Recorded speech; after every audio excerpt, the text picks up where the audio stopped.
Welcome to Sengoku Daimyo's Chronicles of Japan. My name is Joshua, and this is episode 120, Journey to the West, Part 1. The monks from far-off Yamato were enthralled.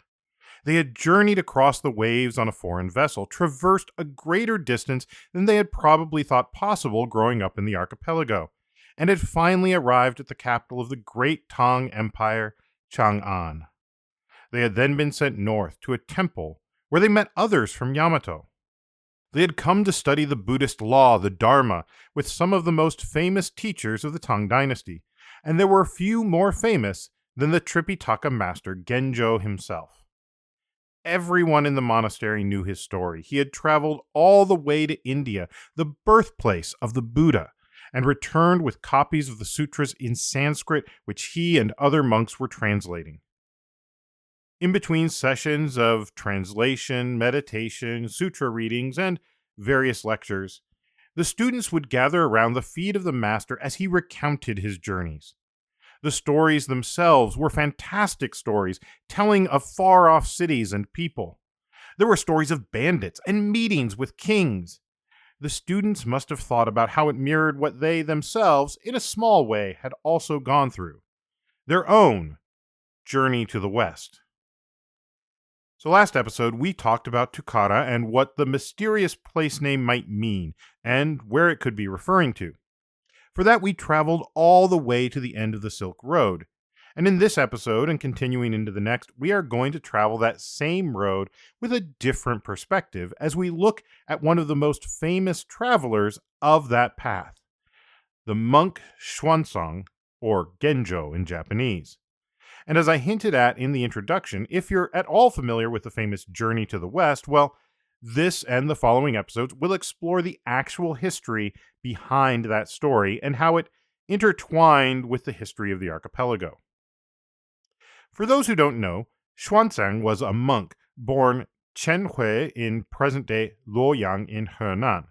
He is known by many names, but one of his most famous comes from the title Sanzang Fashi, aka Tripitaka Master of the Law, from which we get the simplified name in some English sources of just Tripitaka. Sanzang, or Tripitaka, literally translates to three baskets or three storehouses, referring to the Buddhist canon. It is quite fitting given Xuanzang's incredibly famous journey to the western regions and eventually to India, where he went to obtain some of the most accurate versions of the Buddhist scriptures to ensure that they themselves had the most accurate translations. On his journey, Xuanzang apparently took detailed records of the trip, and his Journey of the Western Regions provides a lot of what we know of the towns and cultures that existed there back in the 7th century, even if not all of it was experienced firsthand and may have come through translators and second or third-hand sources. In addition, Xuanzang's biography and travelogue add a lot more information to his journey, even if they weren't necessarily written by him, but instead by his fellow monks based on his recitations to them, combined with various records that they had access to at the time. As such, it isn't always the most reliable, but it is still highly detailed and informative.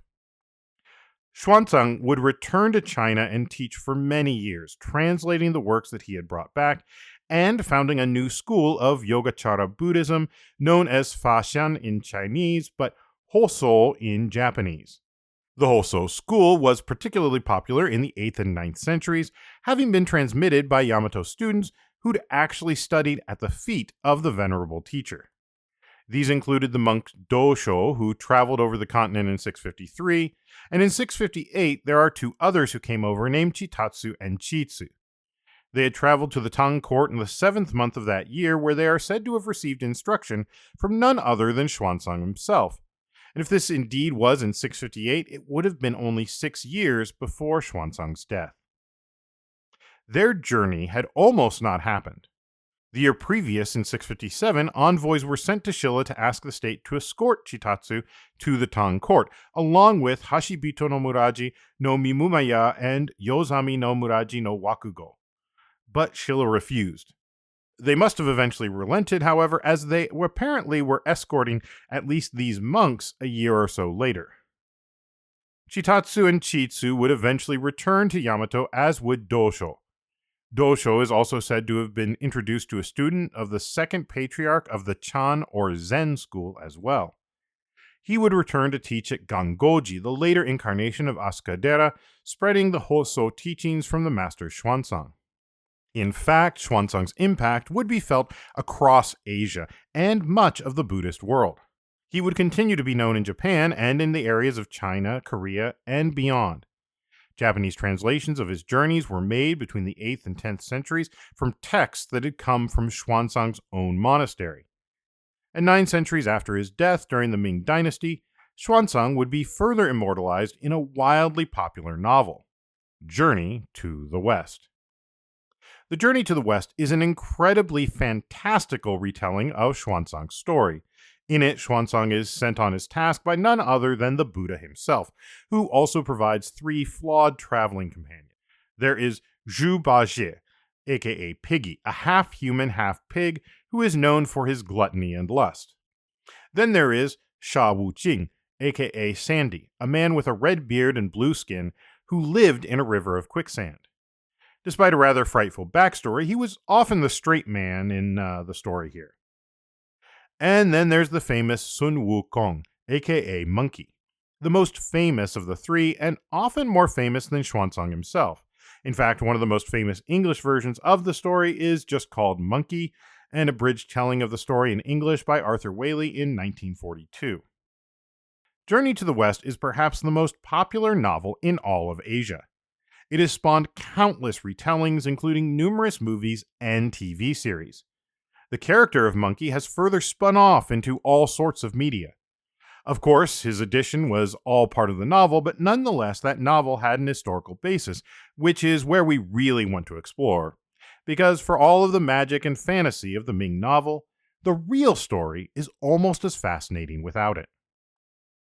We're told that Xuanzang was born as Chen Hui, or possibly Chen Yi, on the 6th of April in 602 CE in Chenliu, near present-day Luoyang.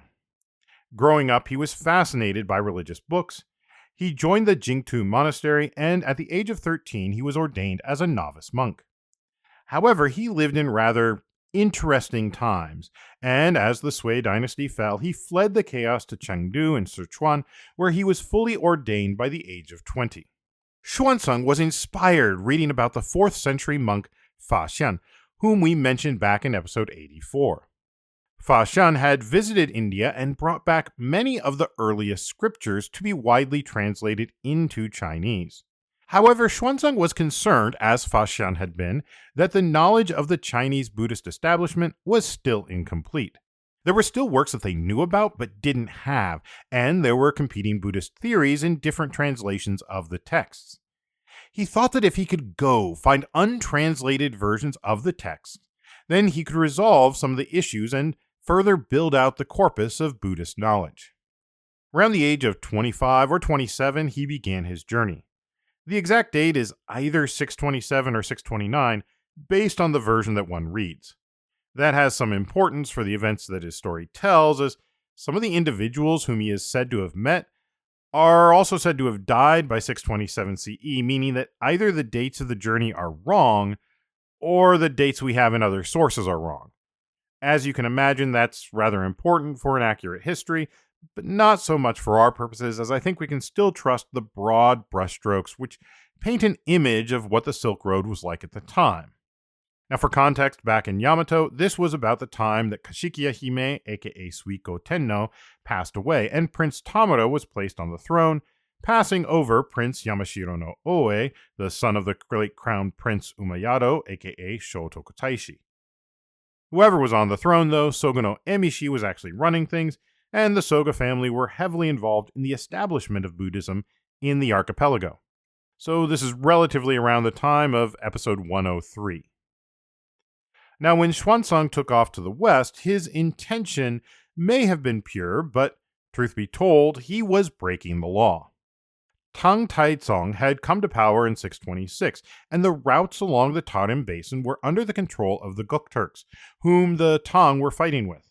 As such, travel to the western regions was strictly controlled. Xuanzang and several companions had all petitioned Emperor Taizong for permission to leave, but the emperor never replied. So Xuanzang did not have permission to leave, but he decided to head out anyway. His companions, however, lost their nerve, and so he set out alone. Now, of course, he didn't simply set off for the West. At first, he went city to city, staying at local Buddhist monasteries and sharing his teachings. To all intents and purposes, this probably seemed like normal behavior for a monk, traveling from monastery to monastery, but it was actually taking him closer and closer to the western border. And it was going well until he reached Liangzhou, known today as Wuwei. Li Daliang, governor of Liangzhou, enforced the prohibition that common people were not permitted to go to the regions of the western tribes. Word had spread about Xuanzang, and when the governor caught wind of what was going on, he called Xuanzang into an audience to find out just what he was really planning to do. Well, Xuanzang was honest and told him he was going to the west to search for the Dharma, but the governor ordered him to return to Chang'an instead. Fortunately, there was a Buddhist teacher, Huiwei, who heard all of this and decided to help Xuanzang. He had two of his own disciples escort Xuanzang to the west. Since the governor had told him not to go, this was technically illegal, and so they traveled by night and hid during the day until they reached Guazhou. In Guazhou, the governor, Du Guda, was quite pleased to meet with Xuanzang, and either hadn't heard of the order for him to return to Chang'an or possibly didn't care. From there, Xuanzang's path was largely obstructed by the deep and fast-flowing Hulu River, not your average streaming service. They would have to travel to its upper reaches where they could go through the Yumenguan or Yumen Pass, which was the only safe way to cross, making it a key to the western regions. Beyond Yumenguan, there were 5 watchtowers, roughly 30 miles apart.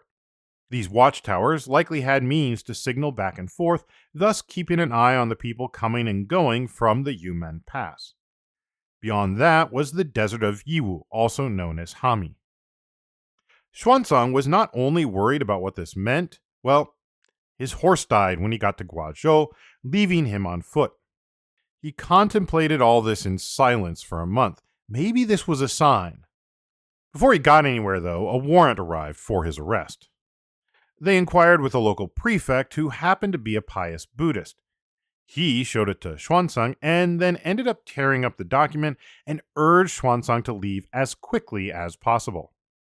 Now, Yumenguan lies roughly 80 to 90 kilometers, or 50 miles or so, from the town of Dunhuang, the last major outpost before leaving for the western regions. Dunhuang had a thriving Buddhist community, and the paintings in the Mogao caves are absolutely stunning even today. One of the most well-preserved of such collections, it spans from the 4th to the 14th century. However, at this point, Xuanzang was a wanted man, and stopping in Dunhuang might very well have curtailed his journey before it had even begun. Instead, he would likely need to find a way to sneak across the border without alerting anyone, and then, somehow, sneak past 5 watchtowers, each 30 miles or so apart, with no water except for what he could carry or steal at each point. And now at this point, one of Xuanzang's escorts had traveled on to Dunhuang, and only one remained, but Xuanzang wasn't sure his remaining companion was really up to the strain of the journey before him, and so he dismissed him, deciding to travel on alone. He bought a horse, and he fortunately found a guide, a Hu person named Shi Pantuo. Hu here, and by which I mean HU in pinyin in Latin characters, is a generic term often translated simply as foreigner or barbarian from the western lands, and the name Shur referred to Sogdians from Tashkent. So the Sogdians were a people of Persian descent living in central Eurasia between the Sirdarya and Amudarya rivers. That latter was also known as the Oxus River, hence the other name for the region, Transoxania. Sogdiana appears as early as the 6th century BCE as a member of the Achaemenid Empire, and the region was annexed by Alexander the Great in 328 BCE. It continued to change hands under a succession of empires. The Sogdian city-states themselves were centered around the city of Samarkand, and while they did not build an empire themselves, the Sogdians nonetheless had a huge impact on cultures in both the East and the West. Sogdians became famous as traders along the Silk Roads, and they built tight-knit communities in multiple cities along the route. Families kept in touch over long distances, setting up vast trading networks. In fact, there were even Sogdian communities living in Chang'an and elsewhere in the Tang Empire. The Sogdian Anlu Shan would eventually rise through the ranks of the Tang Dynasty court, but that was almost a century after Xuanzang's travels. There are many material items that the Sogdians helped move across the Silk Road, but perhaps one of the most striking things were a style of patterned textiles. Sassanid Persia was known for its silk textiles, often woven in images surrounded by a border of pearl shapes. Small circles in a circular pattern around a circular figure, often duplicated due to the way the fabrics were woven. This pearl roundel pattern was especially taken up by the Sogdians, and their fashion sense made it popular across Eurasia. Large pearl roundel designs were used on kaftans, popular through the Gokturk Khaganate, and the Tang court would eventually pick up the fashion of these foreigners, generally classified as Hu by those in Chang'an. With a round neck closing at the side, this Western-style kaftan-like garment eventually found its way into Japan as the people of the Japanese archipelago adopted Tang Dynasty clothing and fashion. In fact, Japan boasts one of the most impressive collections of Silk Road artifacts at the Shosouin Repository of Todaiji Temple in Nara, and it includes clothing and fabric that show the influence of Sogdian and Turkic merchants. The Shosouin collection contains multiple examples of those pearl roundel patterns, and you can even buy reproductions of the design today in Nara and elsewhere. The garments themselves would continue to influence the fashion of the court, indeed giving rise to some of the most popular court garments of the Nara period, and the design continued to evolve through the Heian period until it was almost unrecognizable from its origins. The Sogdians were so influential that their language, an Eastern Iranian language known simply as Sogdian, was the lingua franca, or the common tongue, through most of the Silk Road. If you knew Sogdian, you could probably find a way to communicate with most of the people and communities along the way. Today, Sogdian is extinct, with the possible exception of a single language that evolved from a Sogdian dialect. Sogdians are known in Sinitic sources by their names. By the time of the Tang Dynasty, it was common practice to give foreigners, whose names didn't always translate well into Chinese dialects, a family name based on their origin. For the Sogdians, who were quite well known and numerous, they weren't just classified with a single name, but rather they were divided up by 7 names based on where they were originally from. So the name Shi, for instance, indicates that someone was from the area of Tashkent, while the name An referred to a Sogdian who was descended from people from the Bukhara region, and so on and so forth. This was a practice that went on at least as far back as the Han Dynasty. So returning to the story, Xuanzang's new Sogdian guide's name is given as Shi Pantuo. The name Pantuo, which probably would have been pronounced more like Bunda at the time, is likely a version of the name Vandak, which was indeed a very common Sogdian name, meaning something like servant, and which was often used to indicate things like religious devotion, which could be related to his status as a devout Buddhist, though that also might just be coincidental. Xuanzang was so happy with his guide's offer to help that he bought him clothes and a horse for his troubles. And so they headed out towards the Yumenguan, the Jade Pass or Jade Gate, so called because of the caravans of jade that would head out from the Middle Country ever since the Han Dynasty. In fact, the Jade Gate was originally established as part of the western end of the Han Dynasty's Great Wall. This was not necessarily quite like the famous Ming Dynasty Wall that people are familiar with, but the Han Dynasty Wall would have been impressively high enough with regular patrols and beacon towers. So if you tried going over the wall, someone was likely to see you and give chase. There's also the issue that if you had any amount of supplies, you would have had to bring those as well. This isn't just hopping a fence. The wall was augmented by natural features, mountains, and deep and fast-flowing rivers, like the Hulu River, which sometimes made walls seem unnecessary. And then there was also the fact that in many places it was just open wilderness, which was kind of its own barrier. Trying to go off the beaten path meant wandering through uncharted territory, which someone like Xuanzang was probably not prepared to do. I mean, it isn't like he had GPS and Google Maps to help him find his way. And if he got lost in the desert, then who knows what might happen to you? In fact, how many people started off on a journey like this and we just never heard of them because they didn't make it? By the way, this all was true even in relatively settled places like the Japanese archipelago up until modern times. While there were some areas that were relatively flat and you could navigate by certain landmarks, if you left the roads and trails, you might easily find yourself lost without access to food or shelter. Maps were not exactly accurate. The safest way to travel was to stick to the well-traveled routes. Unfortunately, that meant going through, or at least near to, the Yumen Gate itself. There was a garrison where the road left the territory of the Tang Empire, and that garrison would be responsible for checking the papers of anyone coming into or leaving the empire. Xuanzang, of course, didn't have the proper papers, since he didn't technically have permission to be there. Fortunately, he had a guide who seemed to know the area, and that would allow him to bypass the official checkpoint, which Xuanzang recalls seeing off in the distance. Together, Xuanzang and Vandak snuck past the Yumen Gate and traveled several miles up the river. There they found a spot where the river was only about 10 feet across, near a grove of trees, and so they chopped a few of them down and made an impromptu bridge for them and their horses to cross. From that point on until they reached Yiwu, they would have to get past the watchtowers. Not only were these watchtowers garrisoned with men of the Tang army, they were also the only place to get fresh water. The travelers would need to sneak in at night to steal water from the watchtowers without getting caught. The farther they traveled, the more Vandak seemed to be getting cold feet. Normally, this wouldn't have been an issue had they been normal travelers, but in trying to avoid the watchtowers, they were making themselves into fugitives. If they were caught, they could both be killed. Vandak protested several times that they should just go back, and at one point, Xuanzang seemed worried that Vandak was contemplating how much easier this would be if he just killed this old monk and pretended none of this had ever happened.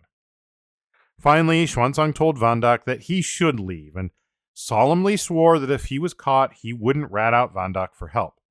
Vandak, who had been worried about just such a scenario, nonetheless seems to have taken Xuanzang at his word, and the two parted ways. From that point on, Xuanzang recounted that the trail through the desert was marked by nothing but skeletons and horse droppings. He thought at one point he saw an army in the desert, but it turned out to be just a mirage. Finally, he saw one of the watchtowers he had been warned about. Not wanting to get caught, he lay down in a ditch and hid there until the sun went down. Under the cover of darkness, he approached the tower, where he saw water. He went to have a drink and maybe wash his hands, but as he was getting out his water bag to refill it, an arrow whizzed through the air, and he almost took it in the knee. Knowing the jig was up, he shouted out, "I'm a monk from the capital! Don't shoot!" He led his horse to the tower where they opened the door, and they saw he really was a monk. They woke up the captain, who had a lamp lit so he could see whom it was they had apprehended. Right away it was clear that this traveler wasn't from around those parts. Not that anyone really was, it seems.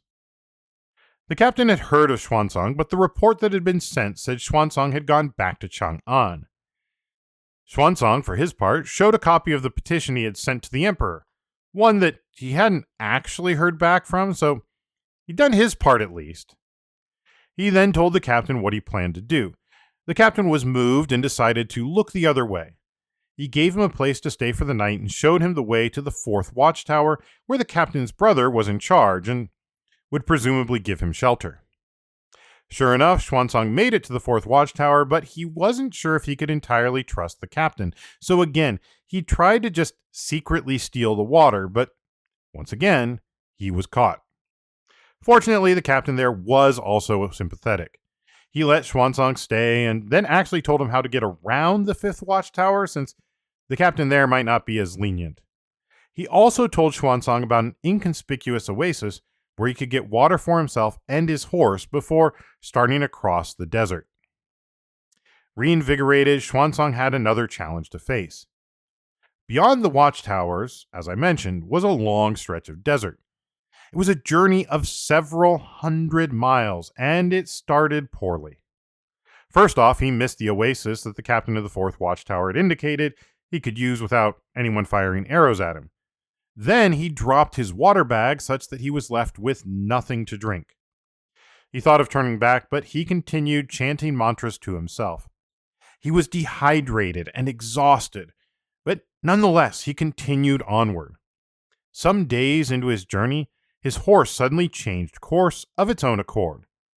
Despite all of his efforts, it kept going, eventually coming to a pasture of grass around a pond of clean, sweet water. That ended up saving him. He rested there for a day before traveling on. 2 days later, he arrived at Yiwu, aka Hami. He had made it. He was free. Or at least he was until he returned to the Tang Empire. After all, Xuanzang did plan to come back, and when he did, he would probably have to face the music. But that was a problem for future Xuanzang. Of course, he was also a lone traveler. He might be free, but he was far from safe. He was now entering the western regions, and he would need to be on the lookout.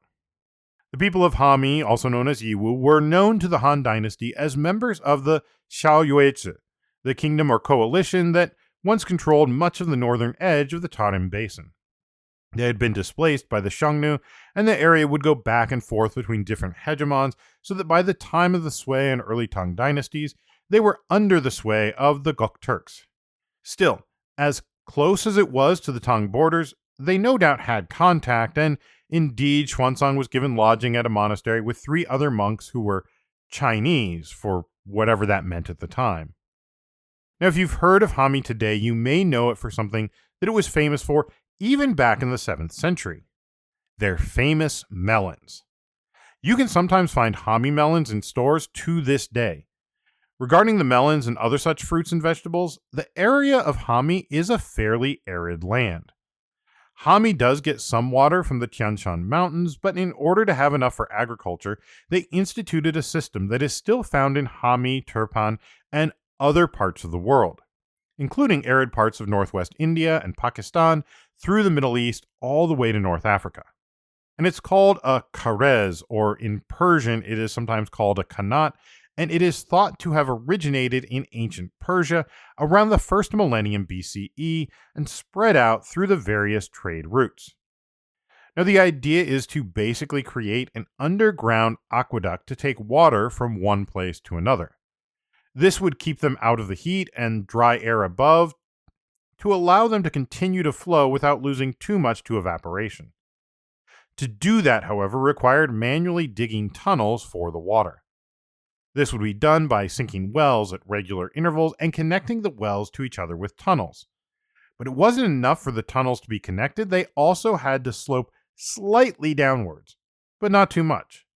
You want enough flow to keep the water clear, but if it flows too quickly or creates waves, the water might erode the underground channels in ways that could cause problems such as collapse. All in all, they're really pretty amazing feats of engineering, and they can carry water a great distance. Many are under 5 kilometers, but some are around 70 kilometers long. These karez would have been the lifelines of many towns, creating a reliable oasis in the desert. Rivers were great, but the flow could vary from floods to a mere trickle, and the karez system provided relatively constant flow. This allowed for agriculture even in the dry areas of the western regions, which helped facilitate the various kingdoms that grew up in this otherwise inhospitable place. While eating his melons in Hami and chatting it up with his fellow Eastern priests, Yiwu was visited by an escort from the neighboring kingdom of Gaochang. Now, Hami or Yiwu sits at the eastern edge of the Turpan-Hami Basin, aka the Turpan Depression, a large desert, much of which is actually so low that it is below sea level. In fact, the basin includes the lowest exposed point in the modern area of China at Aiding Lake, which is 158 meters below sea level.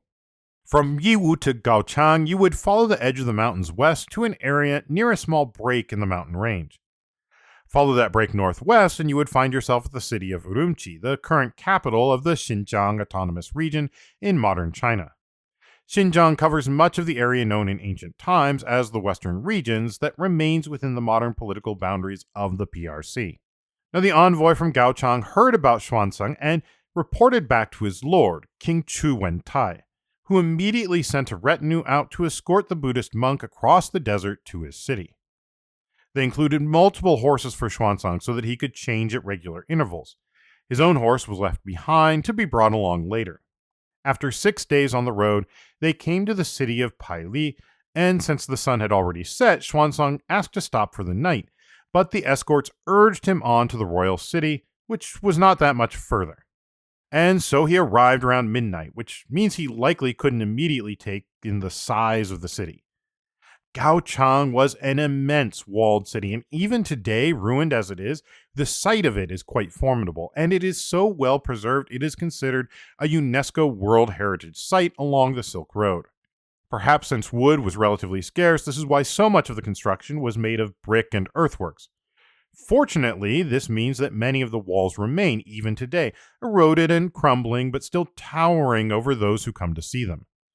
In places, they have also been rebuilt or reinforced, and in a few very rare instances, you can still see some of the traces of paint that would have once been so prevalent throughout a city like this. At this time in history, Gaochang, also known as Karakoja, was under the command of the Chu family. The population was largely Han Chinese, and it had often been overseen or at least influenced by kingdoms in the Yellow River Basin. But it was also the home of Turks, Sogdian merchants, local Turfanians, and more. It was even called Chinatown by the Sogdians because there were so many people of ethnic Han descent, and yet attempts to further sinicize the region had provoked a coup only a couple of decades earlier.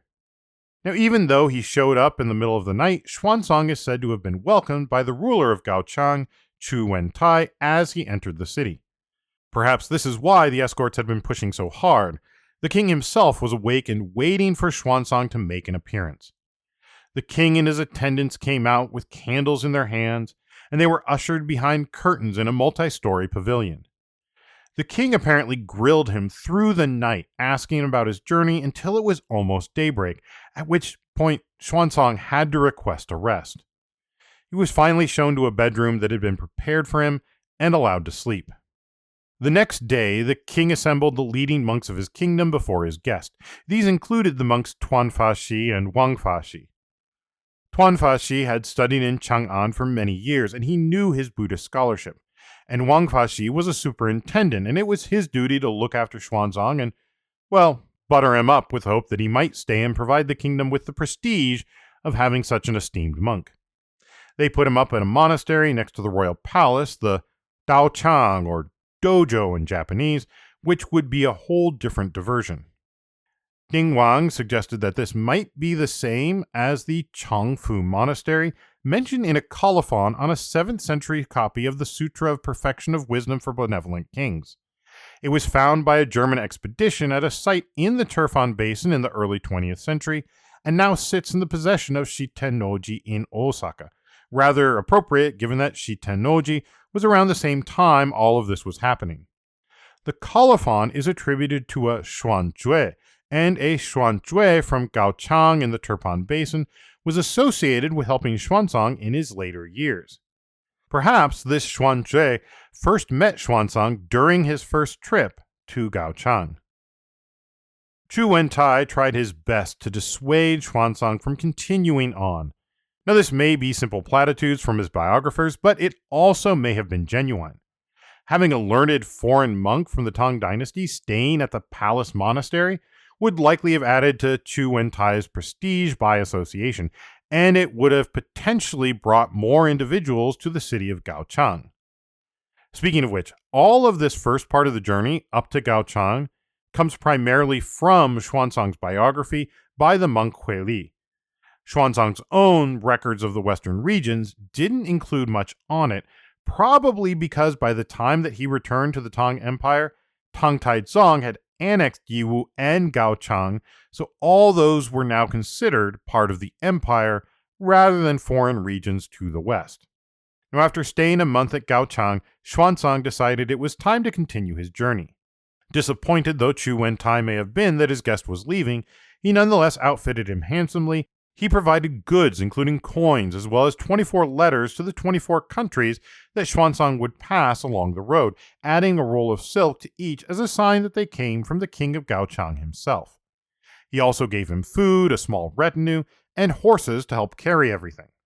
Letters of introduction would have been important across the Silk Road.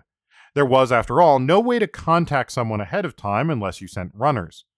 Merchant communities, in particular, would often be connected across long distances through regular caravans, which carried letters to their relatives, facilitating communication across vast distances.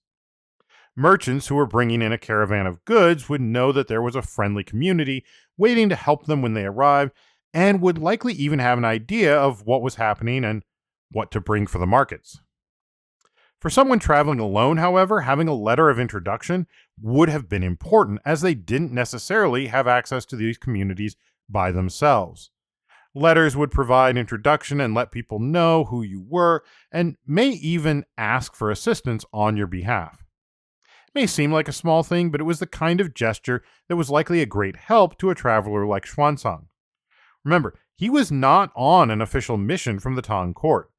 Almost expressly the opposite, as he had not been given permission to leave, so he wouldn't have had anything identifying him, and after Gaochang, he likely couldn't count on being able to communicate with his native tongue. And so he was sent on his way. As he left the city of Gaochang, the king and others accompanied Xuanzang for about 10 li or 3 or 4 miles outside of the city. As they watched him head off, who could have known if he would complete his quest? Or would he just end up another ghost in the desert?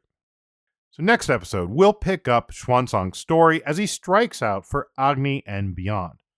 Until then, thank you for listening, and thank you for all of your support. If you like what we're doing, please tell your friends and feel free to rate us wherever you listen to podcasts. If you feel the need to do more and want to help us keep this thing going, we have information about how you can donate on Patreon or through our coffee site, ko-fi.com/sengokudaimyo, or find the links over at our main website, sengokudaimyo.com/podcast, where we will have some more discussion on topics from this episode. Also, feel free to reach out to our Sengoku Daimyo Facebook page. You can also email us at thesengokudaimyo@gmail.com. Thank you also to Ellen for their work editing the podcast. And that's all for now. Thank you again, and I'll see you next episode on Sengoku Daimyo's Chronicles of Japan.